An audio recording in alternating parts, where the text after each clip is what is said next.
Amazon's latest Fire TV isn't its first to support 4K video streaming, but it has managed to shrink it down so it can hang behind your TV out of sight, just like Google's Chromecast Ultra. The Apple TV 4K is an altogether larger, more expensive box with a couple of extra features. But it's also a lot more expensive at £179, that's £110 more than Amazon's box. But before you jump to any conclusions about the Fire TV being the obvious choice, let's delve deeper into the differences so you spend your money wisely. Which one is cheaper? You can buy a Fire TV 4K for £69.99 from Amazon. That's £10 cheaper than its predecessor. However, it lacks the Ethernet port of the older model and you'll have to pay £13.99 for the adapter to give the new model the same port if you find that your Wi-Fi isn't good enough for 4K streaming. Apple charges £179 from the 32GB Apple TV 4K and £199 for the 64GB model.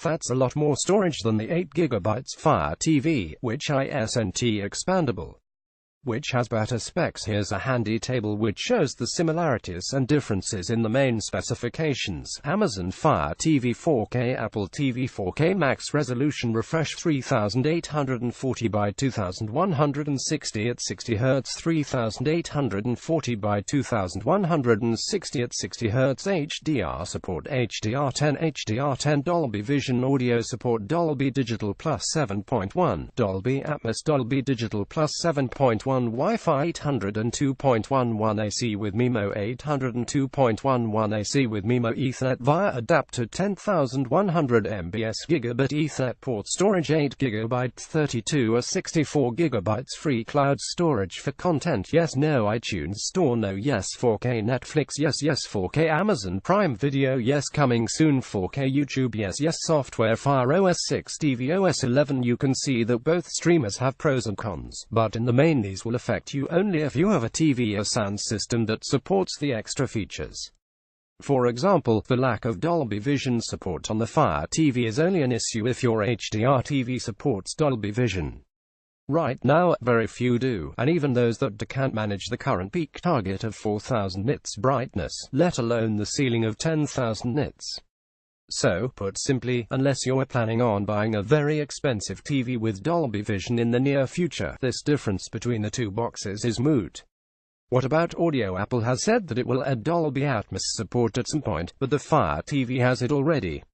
Again, this matters only if you have an Atmos system already, or are planning to buy one. And, of course, if you're happy to buy an Apple TV with the promise but not a guarantee that Atmos support will arrive soon. Size could also be a factor for you. The Fire TV can hide out of sight, but the larger Apple TV is likely to have to be put on a shelf below the TV. Network streaming 4K HDR over Wi-Fi is pretty demanding.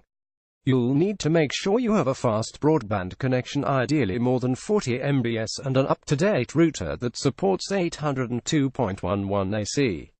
Alternatively, and perhaps a better idea, is to connect your streamer using a network cable. This is usually faster and more reliable. There's a snag with the Fire TV, though it doesn't have an Ethernet port. Amazon will sell you an adapter for £13.99, but as far as we can work out, this is a 10,100 device, not gigabit 1000 mbs. That shouldn't make much difference, admittedly, as you're unlikely to be streaming any video with a bitrate over 90 mbs. If you know you'll be, then go for the Apple TV, which has a gigabit Ethernet port on the back. Storage is important on a device which, by definition, streams video, yes and no. These boxes let you install apps to give you extra video services, but they also let you install games. Games can take up a lot of room, so the 8GB Fire TV could fill up fast. But for those who plan to mainly watch video from Netflix, YouTube and other services, it's not a concern. Which has better software and apps? The biggest difference, for some people, will be the software these boxes run. We're not talking interfaces, as both are decent and easy to use. We're not even talking about voice assistants. Alexa is fairly capable at searching for and controlling video playback on the Fire TV. Siri does the same on the Apple TV.